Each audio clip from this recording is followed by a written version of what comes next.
Praise the Lord. എൻ്റെ പ്രിയരെല്ലാം സന്തോഷമായിരിക്കുന്നല്ലോ. കർത്താവ് നിങ്ങളെ സൂക്ഷിക്കട്ടെ. സമാധാനത്തോടെ, ആരോഗ്യത്തോടെ, സന്തോഷത്തോടെ ഓരോ ദിവസവും ഹോളി സ്പിരിറ്റ് നിങ്ങളെ കാക്കുമാറാകട്ടെ.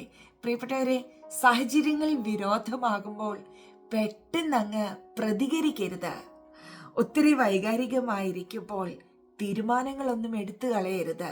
പകരം കർത്താവിന്റെ സന്നിധിയിൽ ഒന്ന് കാത്തിരിക്കുവാൻ മനസ്സ് വെച്ചേ, ഒന്ന് മിണ്ടാതെ ഇരിക്കുവാൻ ഒന്ന് മനസ്സ് വെച്ചേ. കഴിഞ്ഞ നാളുകളിൽ പ്രതികരിച്ചിട്ടും ഒരുപാട് സംസാരിച്ചിട്ടുമൊന്നും ഒരു പ്രയോജനവും ഉണ്ടായില്ലല്ലോ. ഇന്ന് പരിശുദ്ധാത്മാവിൽ ആശ്രയിച്ച് ഞാൻ എൻ്റെ പ്രിയപ്പെട്ടവരോട് പറയട്ടെ, മൗനമായിരിക്കുക. സങ്കീർത്തനം 62:1 വായിച്ചിട്ടുണ്ടോ? അവിടെ ഇങ്ങനെ എഴുതിയിരിക്കുന്നത്, എൻ്റെ ഉള്ളം ദൈവത്തെ നോക്കി മൗനമായിരിക്കുന്നു, എൻ്റെ രക്ഷ ദൈവത്തിങ്കൽ നിന്ന് വരുന്നു. അപ്പോൾ മൗനമായിരുന്നാൽ രക്ഷ പ്രാപിക്കുവാൻ പറ്റുമോ? നാം ചിന്തിച്ചല്ലേ, നാം പ്രതികരിച്ചില്ലെങ്കിൽ എങ്ങനെയാ? ഇപ്പോൾ സംസാരിച്ചില്ലെങ്കിൽ എങ്ങനെയാ? ഞാൻ ആരാണെന്ന് ഒന്ന് തെളിയിക്കണ്ടേ? എൻ്റെ നിഷ്കളങ്കത്വം ഒന്ന് വിളിച്ചു പറയണ്ടേ എന്നൊക്കെ ചിന്തിച്ചില്ലേ? ഇന്ന് ഹോളി സ്പിരിറ്റ് നിങ്ങളോട് പറയുന്നു, ഇല്ല, ഇപ്പോൾ മിണ്ടാതെ ഇരിക്കേണ്ട സമയമാ, മൗനമായിരിക്കേണ്ട സമയമാ. മറ്റുള്ളതെല്ലാം മറക്ക. ഒത്തിരി സംസാരിക്കുവാൻ പോകണ്ട, നിഷ്കളങ്കത്വം തെളിയിക്കാൻ പോകണ്ട. ദൈവ സാന്നിധ്യത്തിൽ അടങ്ങിയിരിക്കുക, മൗനമായിരിക്കുക. കർത്താവിന്റെ പൊന്നു മുഖത്തേക്ക് നോക്ക്, അവിടുന്ന് ചിലത് തെളിയിക്കും. മാത്രമല്ല, രക്ഷ, കർത്താവിങ്കിൽ നിന്നുള്ള രക്ഷ, അത് നിങ്ങൾ ഈ ദിവസങ്ങളിൽ പ്രാപിക്കും. മാനുഷികമായി ആരും സഹായിച്ചിട്ട് നിങ്ങൾ രക്ഷപ്പെടണ്ട. പകരം സ്വർഗത്തിൽ നിങ്ങളുടെ പൊന്നപ്പ എഴുന്നേറ്റാൽ, അവിടുന്ന് കരം നിങ്ങൾക്ക് അനുകൂലമായി നീട്ടിയാൽ അതിനെ തടയുവാൻ ആർക്കും കഴിയത്തില്ല. അപ്പോൾ എന്താ വേണ്ടിയത്?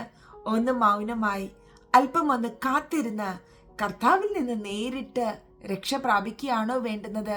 അതോ താൽക്കാലിക ആശ്വാസത്തിന് ഇപ്പോൾ ഒന്ന് പ്രതികരിച്ച് അതിൽ നിന്ന് ഒരു ചെറിയ മോചനം പ്രാപിക്കാനാണോ നിങ്ങൾ ആഗ്രഹിക്കുന്നത്? നോ, വേണ്ട. താൽക്കാലിക സൗഖ്യമോ താൽക്കാലിക ശമനങ്ങളോ ആശ്വാസമോ ഒന്നുമല്ല നമുക്ക് വേണ്ടുന്നത്. നിത്യമായ പരിഹാരം, അല്ലെ? നിത്യമായ പരിഹാരം, നിത്യമായ സ്വസ്ഥത, സമാധാനം ഇപ്പോൾ കടന്നു പോകുന്ന വിഷയത്തിന്റെ മേൽ വേണമല്ലേ? അങ്ങനെയാണെങ്കിൽ സ്വയം തെളിയിക്കാൻ പോകണ്ട, ഒച്ചപ്പാടുണ്ടാക്കണ്ട, സംസാരിക്കണ്ട, ആരെയും വിളിച്ചു കൂട്ടണ്ട, ഇടയിൽ മധ്യസ്ഥ പറയുവാൻ ആരെയും വിളിക്കണ്ട. ദൈവസന്നിധിയിൽ മൗനമായിരിക്കുക. അത് നിങ്ങളോട് പരിശുദ്ധാത്മാവിൽ പറയുന്നത്. മൗനമായിരിക്കുക, പ്രതികരിക്കണ്ട, മിണ്ടാതെ ഇരിക്കുക. ദൈവപ്രവർത്തിക്കായി മിണ്ടാതെ ഇരിക്കുക. കർത്താവിന്റെ കരം നിങ്ങൾക്കായി ചലിക്കും. പ്രാർത്ഥിക്കുക. പരിശുദ്ധ പിതാവേ, ഞങ്ങൾക്ക് വേണ്ടി സംസാരിക്കുന്ന അപ്പാ, ഞങ്ങളെ രക്ഷിക്കുന്ന കർത്താവേ, ഹല്ലേലൂയ. അങ്ങയുടെ ആ കരം ഇപ്പോൾ അങ്ങയുടെ പൊന്നു മക്കൾക്കായി നീട്ടുന്നതിനായി സ്തോത്രം.